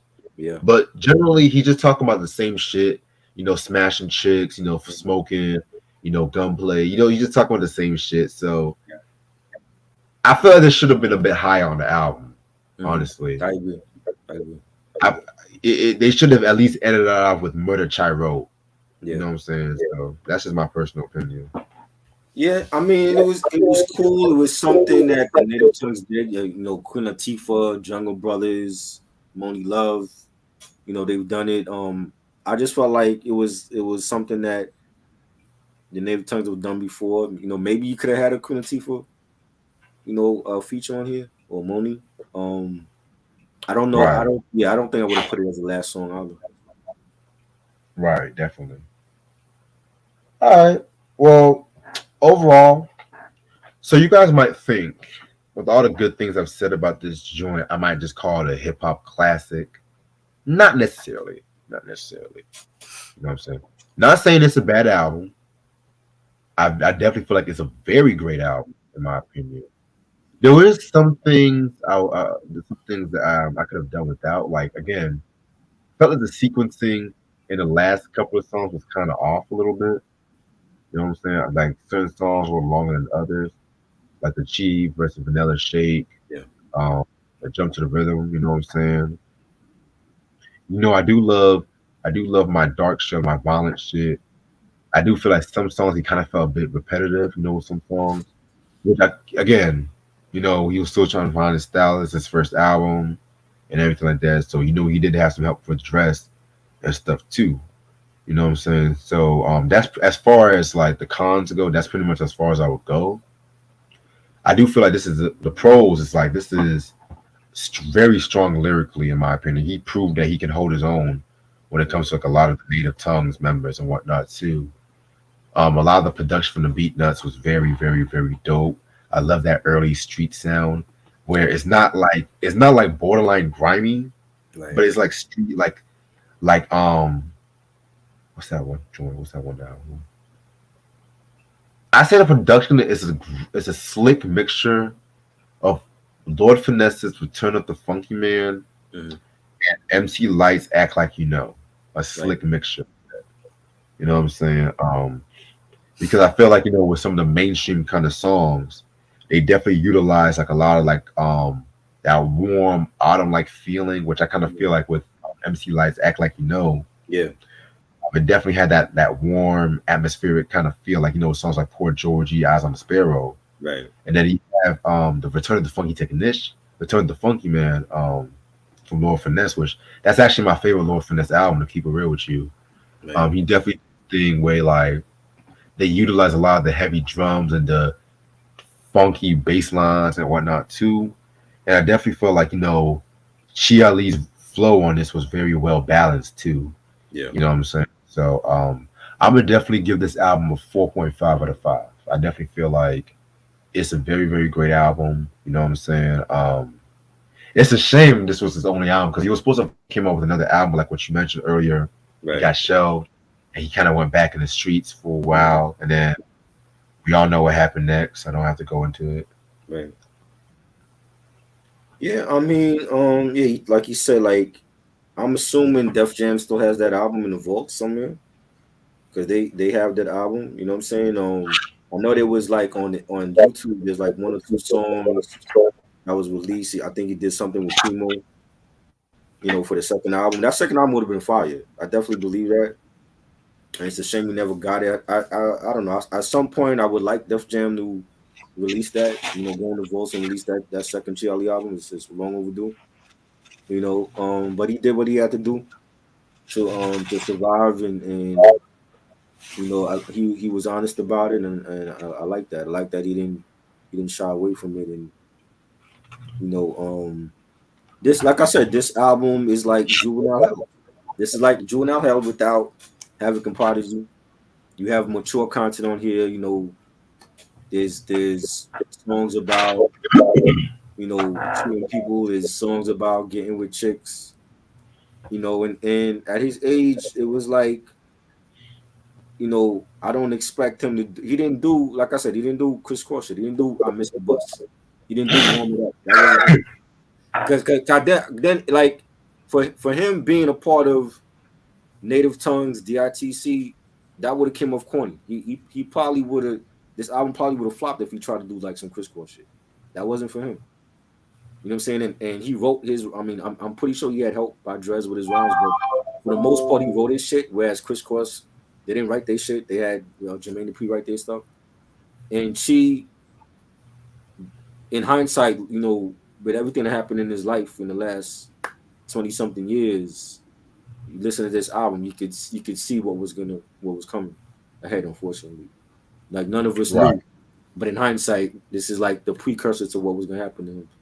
And I love the Beatnuts. I've always loved them. Great production team. They're great artists as well with their own albums, and I love the production that they gave Chief for this. It was street, it was rugged, but you still had that teenage innocence on here as well, like that playfulness. You know what I'm saying? Like songs where you talk about, like in Murder She Wrote, he talked about before he got with the chicks, they went to the store to get some Doritos and some mints and some brew. You know what I'm saying? There's like like even on the album cover, he's rocking like the Jordan 6s, the infrared joints. I had those back in the day. You know what I'm saying? And you got the Buffalo States sweatshirt and the jeans and the beeper. Like that was hip hop. That was the thing. That's how we dressed. You know what I'm saying? So it's you got like teenage innocence over rugged beats, and I loved it. I think it was a highly underrated album. I think there should have been more singles. Also, like In My Room should have been a single. I feel like that should have been a joint. Even Fabulous Chi, that's one of my favorites. Props to the Beatnuts for doing some of those remixes because his voice was changing. You know what I'm saying? When you hear the Roadrunner remix and Funky Lemonade, his voice don't sound like how we do it on the album. Like his voice got way deeper. So, I think those remixes were a must, and those are phenomenal remixes as well. And this was a great album. You know what I'm saying? Like, Agent Nothing But a Number, it was catchy. I get it, but that wasn't the real Chi Ali when you hear this album. If you think you're gonna hear this album and it's 15 songs of Agent Nothing But a Number, you're sadly mistaken. That wasn't him. And it was a good jumping off point for him. You know what I'm saying? People remember that song, and I'm gonna give it 4.5. I think it's great album. It needs a remaster. We never had a remastered version for this.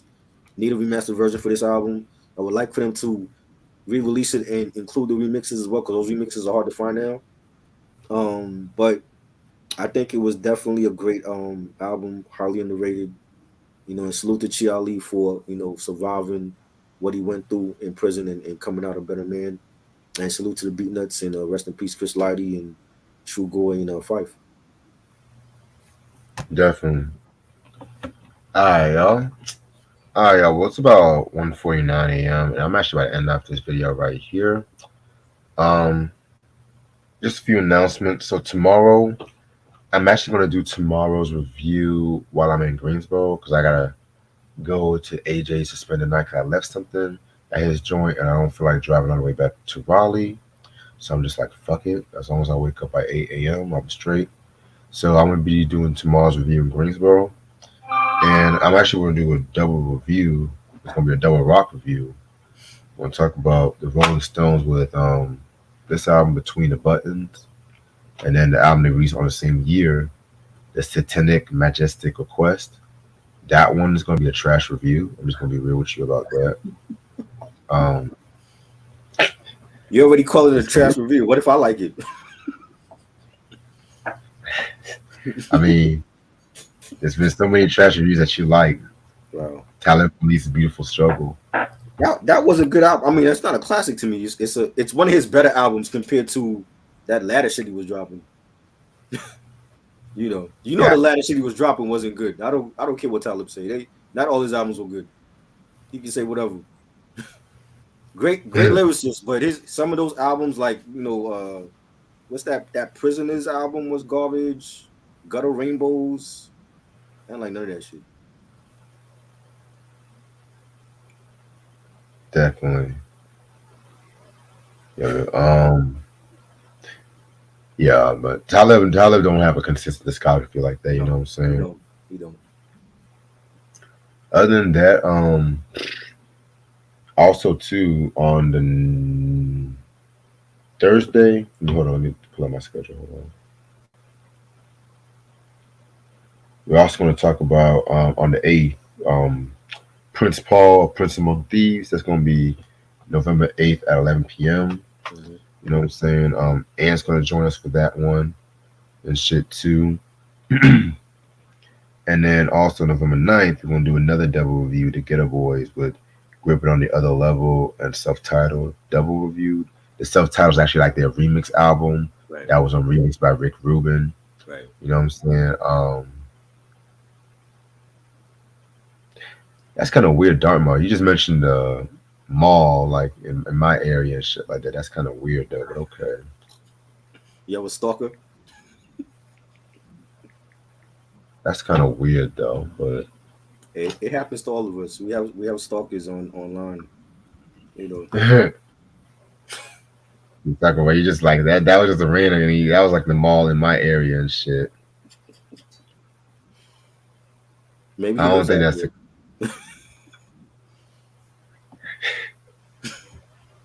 Oof. Okay. Coincidence? I don't know. Tomorrow I'm having a live stream. Also, I forgot to mention. I'm having a live stream doing. I was planning this on Thursday, but I'm not gonna have time. So tomorrow, you're welcome to join me at 9 p.m. It's not an album review. It's more like I'll be giving our thoughts and memories of both 36 Chambers and Midnight Marauders. The 30th anniversary is on Thursday. For both albums, they both came out November 9th, 1993. So since I'm not doing it on Thursday, I'm gonna do it tomorrow. Kavace is coming by, and we're gonna give our thoughts and our memories with those albums, and some of our favorite tracks or least favorite tracks. And it's gonna be nice. It's gonna be a nice little discussion. Yeah, man. I'll probably be settling in Greensboro at that time too. So be real with you. So I might not join y'all. Okay. But if you do go live, just let me know. I'll definitely share it on the community tab. Yeah, so I'm going live at 9. 9 o'clock. Okay, I'll share it. I'll definitely share it on the community tab and stuff. Cool. All right. I think there's a couple more things I was going to mention too. So I know the end of the year is fastly approaching. I'm still eyeing on doing a collection video late January, and then after that, I'll probably take a little break. I don't know if I'm gonna get like a lot of albums this time and shit like that too. You know what I'm saying? Because the way how my money is, the LL Cool J concert still kind of stretched my pockets out a bit, but it was worth it. That's all I'm gonna say. You didn't do no whack songs, right? Oh yeah, he did some whack songs, but he literally did almost everything in his discography except shit from like 14 Shots. What? So he overlooked that album for the Trashy 10 album and fucking Definition. He did all that stuff. Wow. Yeah, I don't. No wait, I think no wait. He did Backseat. I'm tripping. He did Backseat. Backseat my joint. Yeah. Yeah, but that was like the only joint he did. That was like the only. Damn, he's infatuated with doing trash. I'm convinced at this point. It's not like nobody was asking for you to do anything from Definition. Like we could just totally erase that album from existence. Erase the Todd Smith album and the 10 album. Just I want LL. If I ever see LL, I never seen LL before. If I ever see LL, I want LL to do shit from radio to the GOAT. That's it. From the 80s stuff to 2000s. You ain't gotta do shit past 2000 because we know you fell off after that. So it's not needed. I really don't want to hear that. I don't want to hear relive those trashy albums. You good in your pocket. Like your lane, radio, Big and Duffer, of course, Mom Said Knock You Out, Mr. Smith. We could skip Phenomenon too. He could do 4-3-2-1, but that whole album was garbage. And then GOAT. That's all. We don't need to hear all that other bad shit that he was doing. You know what I'm saying? I'm skeptical. I still don't think that Q-Tip album coming out. I'm skeptical on that. We've been promoting it for a whole year. We haven't seen no video, nothing. You know, instead he announces a tour with the Roots. Okay, where's the music though? He's taking his time with it. Yeah. He took like 20-something years. It's like we gave you enough time. You know what I'm saying? That album's gonna come out the same time as Muddy Waters 2. That album gonna come out the same time as Muddy Waters 2 and Detox. It ain't never gonna come out. Don't forget, it ain't never coming out. Don't forget Supreme Clientele 2. Right. Oh God, but I got more hope for Ghostface than any of those other albums. Ghostface don't be bullshitting. Like he dropped shit. Because I think originally he wanted Kanye West to produce some of that album too. Kanye doing his own album. I was like, I don't know about after some of the shit Kanye's been doing these past couple years. I don't know. Kanye has an album coming out with Ty Dolla $ign. So, you know, but hey, at least Kanye is coming out with shit. But LL hasn't come out with a good album since GOAT. Like I'm skeptical on that Q-Tip album. I don't know how much Q-Tip is gonna save LL's musical career. You never know. Now, Common and Pete Rock, I definitely want to hear that. That's definitely dropping. I heard Pete Rock say that last week. Yeah, I heard about that shit. That's definitely coming out. I want to hear that. But the LL and Q-Tip album, if that don't come out, then it just plays old shit. That's all. All right. Now, one more thing. Around the TV shows and movie reviews, I've been thinking about the next movie review. I wanted to definitely do one movie review before Planes, Trains, and Automobiles, and everything like that too. You know what I'm saying? I want to do a black comedy movie. I want to do something black comedy. I thought you did that. The Blackening, didn't you do that? I mean, yeah, I did, but I want to do a very distinctive movie. It has to be like a very distinctive movie. Like what? I'm gonna come back to that, but I do plan on doing Planes, Trains. You said what? Is it gonna be old, like an old movie, or? Yeah. Okay. Yeah. It's on the tip of my tongue. I just have, because I thought about this shit when I was at work. Car Wash? You mentioned Car Wash before. That's on the list. It's not Car Wash, but that's on the list though. Okay. But, I want to do a breakdown of the Bill Cosby and Sidney Poitier movies. I want to do that. Okay. Uptown Saturday Night. Uptown, Let's Do It Again, and A Piece of His Own. Okay. Which all those movies are on YouTube too. You know what I'm saying? Because people are scared to put that on streaming services these days. But Mike, if you're down for that, because I talked about this for a while though. But you know, and as far as the show reviews, I'm gonna definitely do DuckTales, but I've been so caught up in watching Amen, so I'm gonna say Amen first and then DuckTales. Okay. You know what I'm saying? I'm about to get on the second season of DuckTales or whatever, right. And from what I've been watching on Amen, I've been laughing my ass off, so I definitely want to talk about that show. Yeah, and that definitely might be mid-November, probably like a week of Thanksgiving, maybe. You know what I'm saying? And then we got Amen, DuckTales, Family Matters, Cosby Show, Laverne and Shirley. The good shit. This is the good shit I'm talking about. And then I'm going to start out 2024 with Moonlighting. Oh my God. Of course you have to ruin it. Well, I've been watching that show. I've just been watching that show and shit like that. I was like, from what I've seen, Mhm. it's been very intriguing. From what I've seen, I'm just like, it's not a typical show. It's not your typical show. It's something like each episode is like a different genre, if that makes sense. Right. See, I like Sybil Shepherd, young Sybil Shepherd in Taxi Driver. She was good. That was a classic movie. Yeah. I like Bruce Willis, 80s, 90s Bruce Willis. Die Hard. No, Die Hard, Bruce Willis. Die Hard, yes. Yeah. Keep Your Head Up, Bruce Willis. Mhm. You know what I'm saying? Like Let's not wait God too long before this man dropped dead to do this. For you to do that review. That's why, God forbid.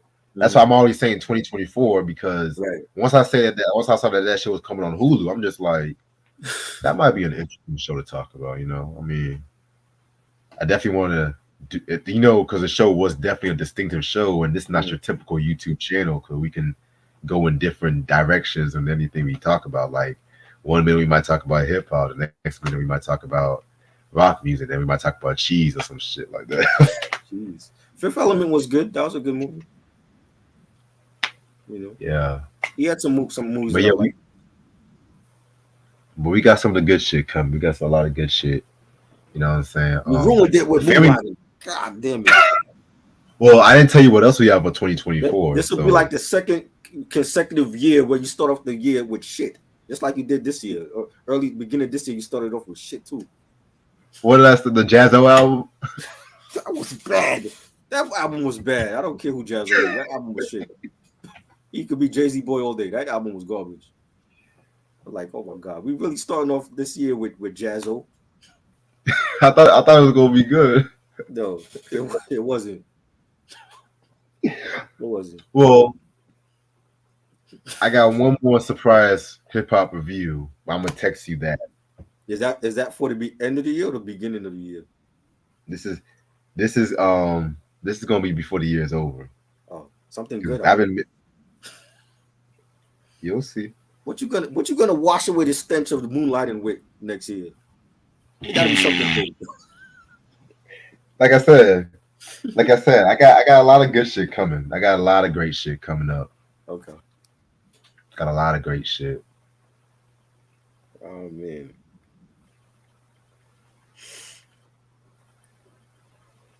Oh yes, we got to do that one. Definitely. I thought we did do that one. We didn't do that. Nah, that's gonna be next week. Definitely got to do that one. That might be a controversial review. Uh-oh. That's You don't like it? I love it. Don't tell me you don't like that album. I love it. That's all I'm gonna say is gonna be a controversial review. That's all I'm gonna say. But but I definitely want to say I'm also gonna be dropping a new single also very soon too.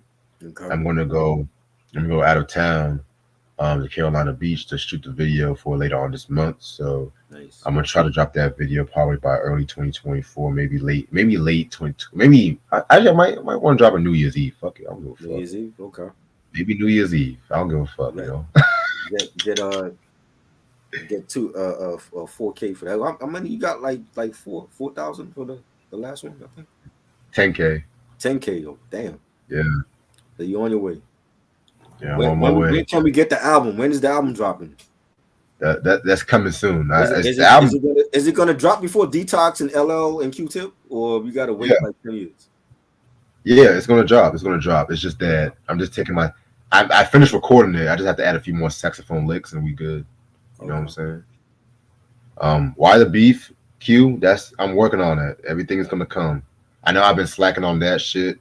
I've been busy a lot with work and all that bullshit in life, and yeah, that's coming.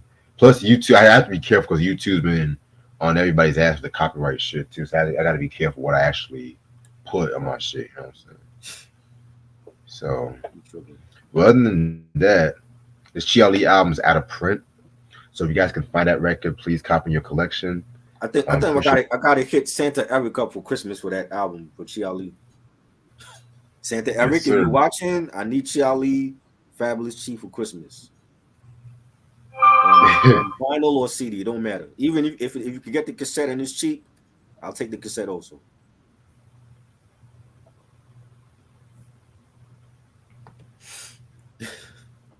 Definitely. All right. So other than that, um, appreciate this try as usual. You know what I'm saying? I don't know how late you're gonna be up, but I got I'm gonna take you some more information. You know what I'm saying? I'm gonna take the trash out before I wake up when I find out that shit comes mad early. 'Cause I gotta do that shit when I get back home. Other than that, I'm gonna see y'all tomorrow. Yeah. We're gonna talk about this great album and then the other trash album and stuff like that too. Yes, eBay Like, Express. That's that'll what he do it. eBay. Yeah. be.